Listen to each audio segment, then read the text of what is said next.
Selamat pagi, nama saya Angelina Penili Lukumanirang, kelas 12 jurusan akomodasi perhotelan. Saya akan menjawab pertanyaan dari tugas agama tentang kekhasan agama-agama di Indonesia.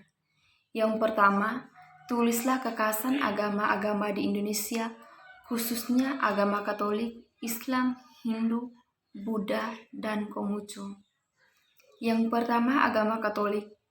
Inti ajaran agama Katolik adalah mendasari diri pada Yesus Kristus yang diimani sebagai Allah yang menjadi manusia. Ajarannya adalah cinta kasih pada Tuhan dan sesama. Nama kitab sucinya Alkitab, nama hari rayanya Natal, Paskah, dan Pentakosta. Nama tempat ibadahnya gereja.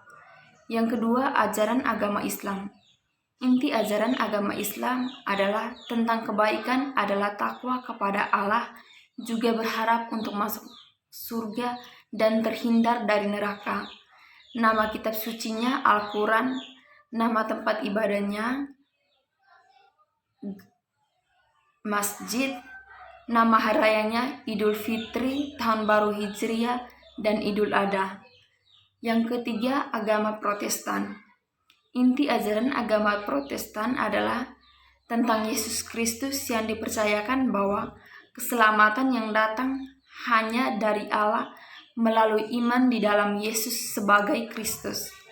Nama kitab sucinya Alkitab atau Injil, nama hari rayanya Natal, Paskah, dan Pentakosta, dan tempat ibadahnya kapela.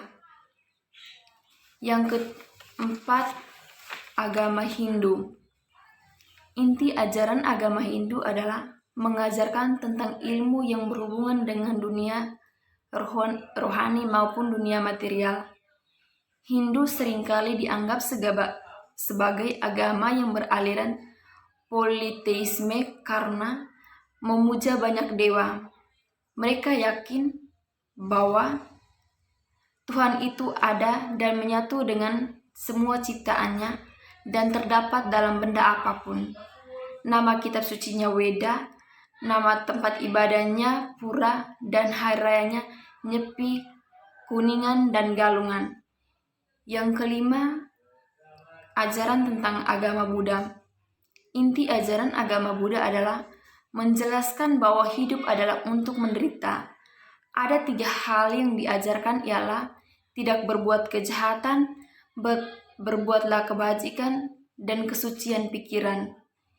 Tempat ibadahnya Vihara, nama kitab sucinya Tripitaka, dan hari rayanya adalah Waisak. Yang keenam, agama Konghucu. Inti ajaran dari agama Konghucu adalah tentang ajaran moral. Jika setiap orang dapat mengusahakan keharmonisan dengan sesama, dengan alam dan dengan Tuhan, maka akan tercipta perdamaian Allah. Agama Konghucu sangat menghormati agama leluhur atau arwah leluhur. Nama kitab sucinya Singsung Wujing, nama hari rayanya Imlek, dan tempat ibadahnya Kelenteng atau Litang. Yang kedua, bagaimana Gereja Katolik melihat kekhasan agama-agama di Indonesia? Orang Kristen hidup dalam masyarakat yang terbuka, berhadapan dengan umat beragama lain.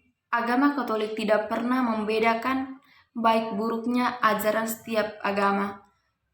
Justru agama Katolik lebih mendasarkan kepada siapa saja tanpa melihat latar belakang atau ragam jenis lainnya. Umat Katolik membuka diri untuk mengenal dengan tulus cara hidup dan ajaran-ajaran agama lain, untuk berdialog, membangun, dan memaknai kehidupan bersama yang lebih baik. Gereja menghormati dan menghargai dengan tulus agama lain, bukan berarti menerima begitu saja apa yang suci dan benar dari agama lain. Gereja tetap yakin dengan ajaran dan tetap berkewajiban mewartakan Kristus yang adalah jalan kebenaran dan hidup. Selain itu, menjalani relasi dengan umat agama lain umat Katolik harus mengembangkan sikap kasih dan pengampunan, namun sikap kasih tidak berarti mengorbankan kebenaran. Terima kasih.